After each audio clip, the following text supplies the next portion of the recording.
Bismillahirrahmanirrahim. Alhamdulillahi rabbil alamin. Wassalatu wassalamu ala al-mab'uts rahmatan lil alamin. Nabiyina Muhammad wa ala alihi wa sahbihi wa man tabi'ahum bi ihsanin ila yaumiddin, amma ba'd. Kaum muslimin dan muslimat, para pendengar dan seluruh pemirsa yang menyaksikan acara ini, Assalamualaikum warahmatullahi wabarakatuh. Sebuah ayat dalam Al-Quranul Karim yang mengharuskan kita semua selalu memeriksa dari lembaran-lembaran kehidupan dan mendetailkan kandungannya. Jangan sampai terdapat di dalamnya dari hal yang diperingatkan di dalam ayat ini. Ayat ini bertemu di surah Ibrahim pada ayat yang ke-42. Itu firman Allah Subhanahu wa taala, "A'udzubillahi minasyaitonir rajim. Wa la tahsabanna Allaha ghafilan amma ya'malu adh-dhalimun. Innama yu'akhiruhum liyaumin tashkhasu fihi al-absar." Terjemahan makna ayat: jangan sekali-sekali engkau menyangka Allah lalai dari apa yang dilakukan oleh orang-orang yang zalim. Sesungguhnya Allah Subhanahu wa taala hanya menangguhkan mereka hingga suatu hari di mana mata-mata mereka akan terbelalak menyaksikan hari itu. Perbuatan kezaliman itu adalah hal yang sangat besar di sisi Allah, hingga Allah Subhanahu wa taala menegaskan pengharamannya berdasarkan suatu hal yang besar pula. Diterangkan di dalam riwayat Muslim dari Abu Dzar Al-Ghifari radhiyallahu taala anhu dari Nabi sallallahu alaihi wasallam, Rasulullah sallallahu alaihi wasallam meriwayatkan dari Allah Subhanahu wa taala, Allah berfirman dalam hadits ilahi. Orang menyebutnya hadits qudsi. Ya ibadi, inni haramtu adh-dhulma ala nafsi wa ja'altuhu bainakum muharraman fala tadhalamu. Wahai segenap hambaku, sesungguhnya aku telah mengharamkan kezaliman atas diriku.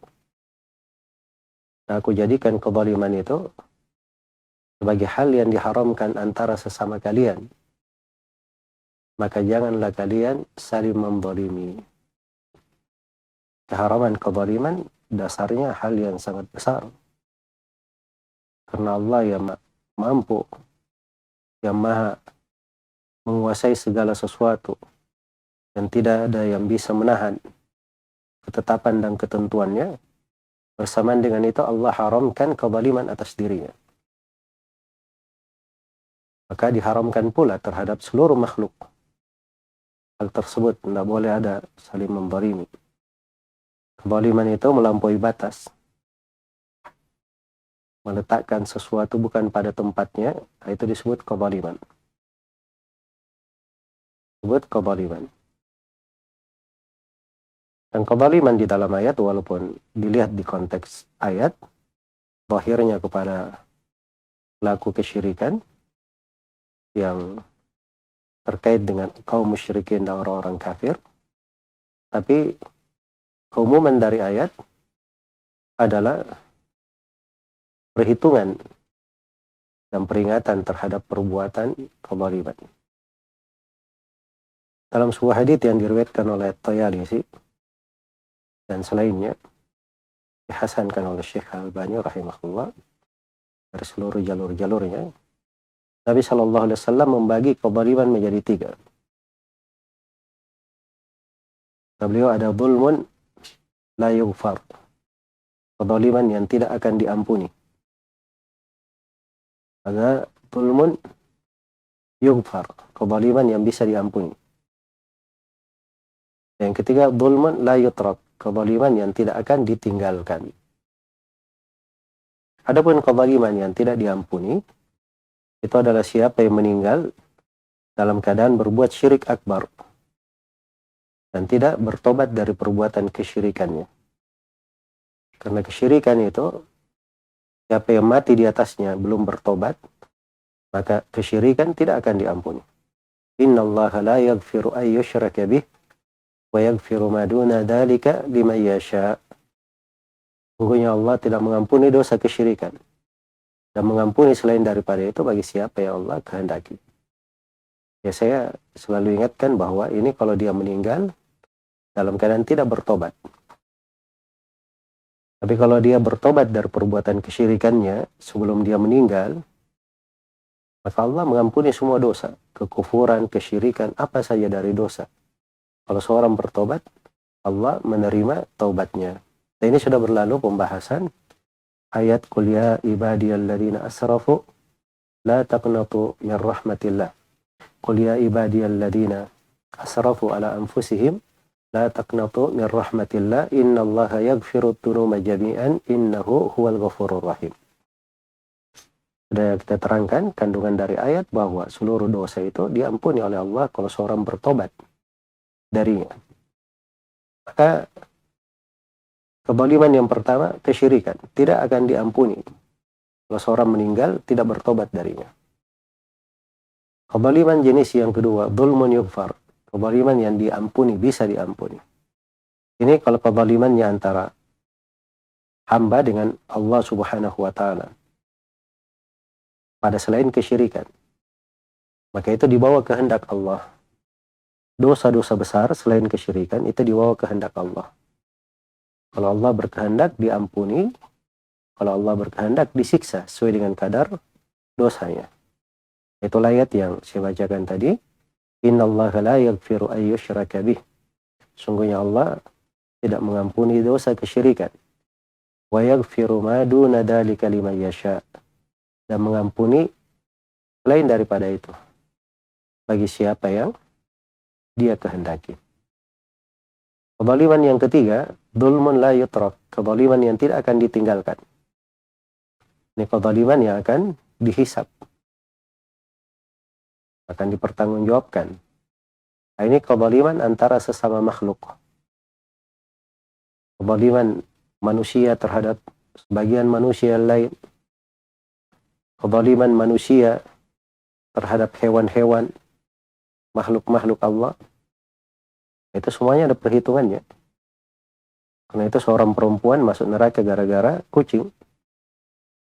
Dan bahkan antara hewan saja, kalau sebagiannya melakukan kezaliman terhadap hewan yang lainnya, maka itu akan ada hisabnya pada hari kiamat.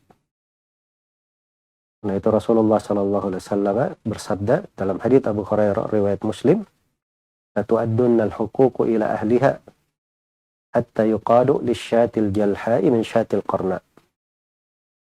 Sungguh hak-hak itu semuanya akan dikembalikan kepada pemiliknya.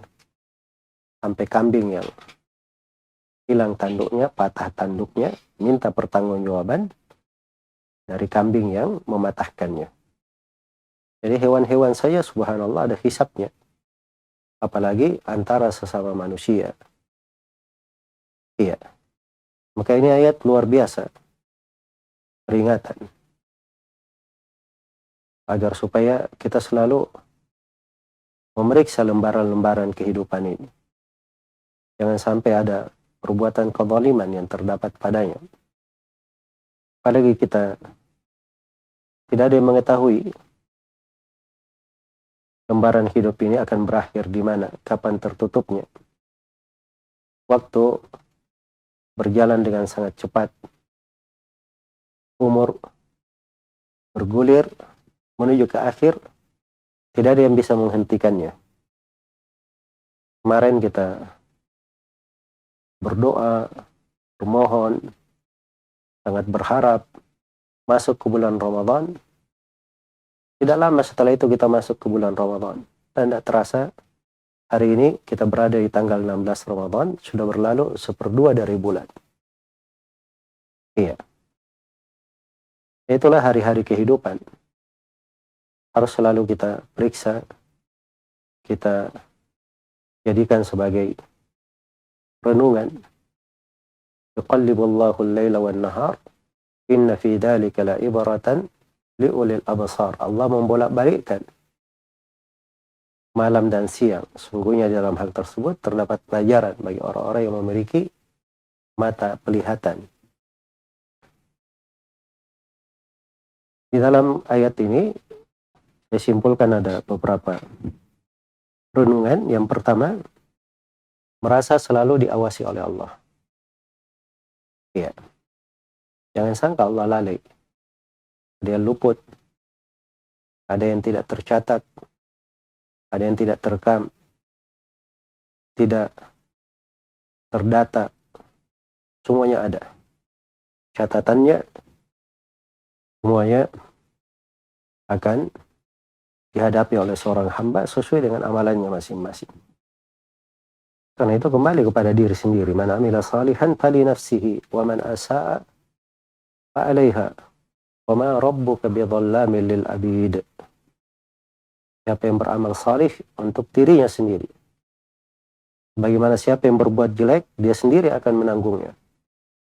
Dan Rabbmu tidak pernah menzalimi seorang hamba pun. Kemudian yang kedua, tidak boleh seorang berprasangka tidak benar terhadap Allah. Jangan ada yang menyangka bahwa Allah Subhanahu wa ta'ala lalai. Allah tidak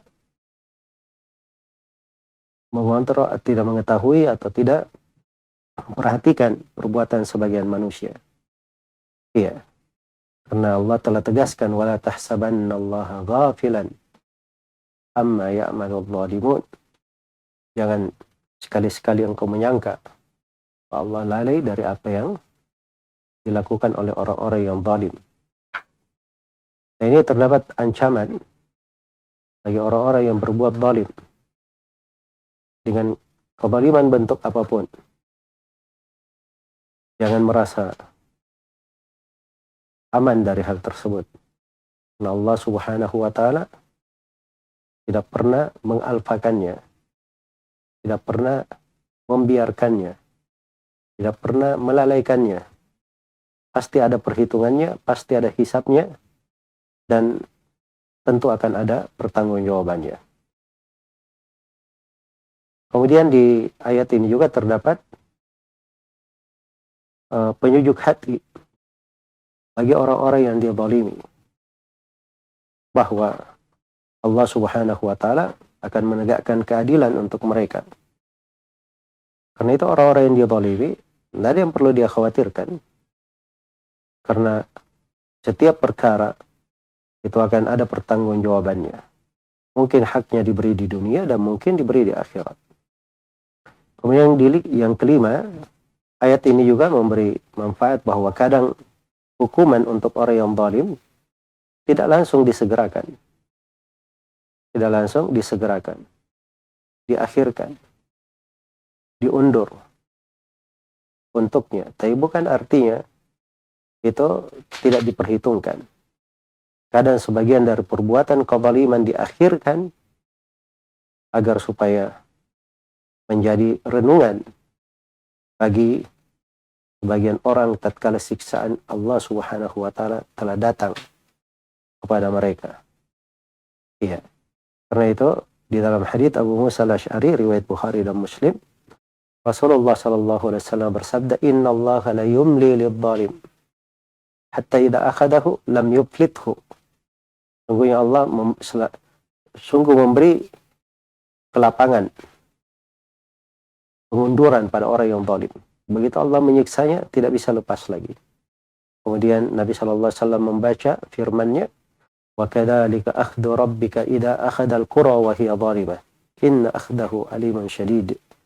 Demikianlah siksaan Rabbmu ketika dia menyiksa suatu negeri karena dia berlaku zalim, sungguhnya siksaannya sangat pedih lagi keras. Kemudian yang terakhir dari ayat ini terdapat dahsyatnya hari kiamat, di mana pandangan mata terbelalak, hati penuh dengan kesedihan, diri dalam kondisi penuh dengan ketakutan, kehinaan. Nah, ini bagian dari gambaran bagaimana dahsyatnya hari kiamat tersebut. Dan merenungi tentang dahsyatnya hari kiamat, ini salah satu usul dan pembahasan pokok di dalam Al-Quran, karena terkait dengan keimanan kepada hari akhirat. Karena itu hari kiamat disebut dengan berbagai nama yang menunjukkan dahsyatnya, kengeriannya, kejadian-kejadian yang akan terjadi pada hari tersebut. Semoga Allah Subhanahu wa Ta'ala menyelamatkan kita semua dari segala perbuatan kezaliman dan menjauhkan kita semua dari kezaliman dalam bentuk apapun. Apakah itu kezaliman terhadap diri sendiri, kezaliman terhadap makhluk Allah bersama manusia maupun kepada hewan-hewan, kezaliman terhadap bahkan kezaliman terhadap Allah Subhanahu wa Ta'ala. Semoga Allah menjauhkan kita semua dari segala perbuatan kezaliman. Dan hendaknya selalu kita ingat firman Allah Subhanahu wa Ta'ala, wa anatil wujuhu lil hayyil qayyum wa qad khaba man hamala dhulma. Dan tertunduklah wajah-wajah pada itu dengan penuh kehinaan kepada Allah yang maha hidup lagi maha berdiri sendiri, yang memberi kecukupan kepada seluruh makhluk. Dan sungguh rugi siapa yang menyandang suatu kezaliman pada hari itu. Waffaqallahu al-jami' lima yuhibbu wa yarda. Wallahu ta'ala alam. Sallallahu wasallam ala nabiyyina Muhammad wa ala alihi wa sahbihi wa sallama tasliman katsira.